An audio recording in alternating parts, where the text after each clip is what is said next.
So for the past 4 years, I've actually been using Apple's iPad Pro with M1 here in the studio for editing, getting work done, and so much more. Now today, Apple has officially launched their brand new 2025 iPad Pro with M5. And I wanted to compare the iPad Pro M1 versus the iPad Pro M5. Keep in mind that users typically don't upgrade iPads every single year. It's taken me at least 4 years to even consider upgrading from the M1 to the M5. I wanted to compare the performance of these two devices to see if it's even worth upgrading this year from iPad Pro M1 versus iPad Pro M5. Now, before we dive in, here's a quick spec comparison of the M4 iPad Pro versus the M5 iPad Pro. So last year's model has the same 11 and 13 inch tandem OLED display with 120 Hz, so they both have the exact same display. Obviously, new chip inside, M4 versus M5. We also have storage capacities here. As you can see, the base models now do feature 12 gigs of RAM, which is one of the key differences here.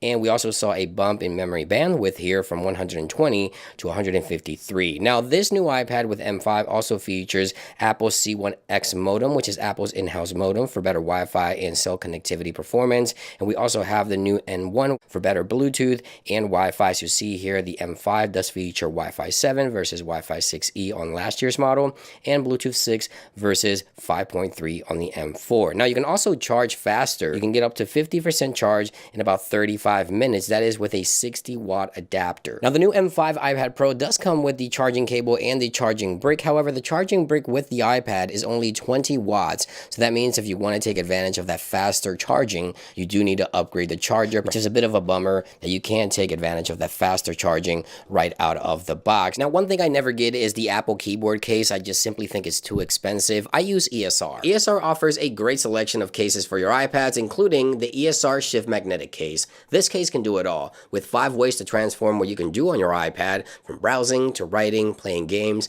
and much more. It also offers an ultra-stable stand with strong magnets and a detachable back for full hands-free access to play games, read, or even take notes. ESR also offers the Ultra Fit Armored Screen Protector with a dust-free and bubble-free easy application. This screen protector offers 7 times impact absorption, giving you peace of mind and a perfect application every single time. And then there's the ESR Geo Digital Pencil. With built-in Find My capabilities, you can easily locate your digital pencil with the Find My application on your iPhone if you ever lose it, featuring palm rejection, tilt sensitivity, and fine tip detail for writing and drawing. You can fully charge in 20 minutes with the included USB-C cable for up to 12 hours of continuous use. So make sure to check out ESR accessories for your new iPads at an affordable price. All the links will be available in the description down below. Thank you to ESR for sponsoring today's video. Alright, so now let's put these iPads to the test. On the left, we have the M1 iPad, and on the right, we have the brand new M5 iPad. So we're going to do Wi-Fi test,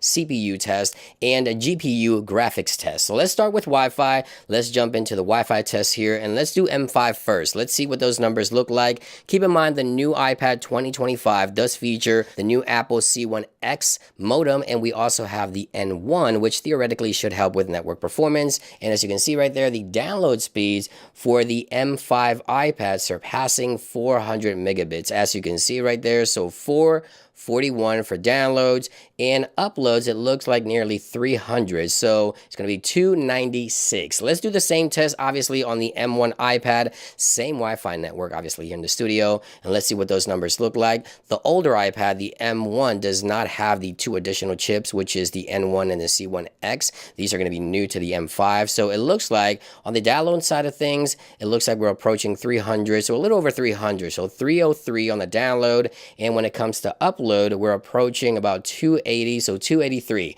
So right there, you see that the M5 iPad is surpassing in terms of Wi-Fi download speeds, and we have the uploads, which is close to identical here on this test for both of these devices. So now we're going to go ahead and run a benchmark. So we have Geekbench 6 here, we have the iPad with M1 here on the left, and the iPad with M5 on the right, as you can see right there. And we're going to go ahead and run a CPU test first. So let's run a CPU test here on both of these iPads. Once they're done, I'll be right back. All right, so the test is now concluded. As you can see right here, both iPads are done. Now the single core score is 2,356 on the M1. That is single core score. Now look at the single core score on the M5, 4,112, nearly double the performance here. Now take a look at the multi-core score, which is even more impressive. We have 8,616 on the M1 iPad, and we have 15,315 on the M5 iPad Pro. This is crazy. This is like pro computer performance on a tablet that's very, very thin.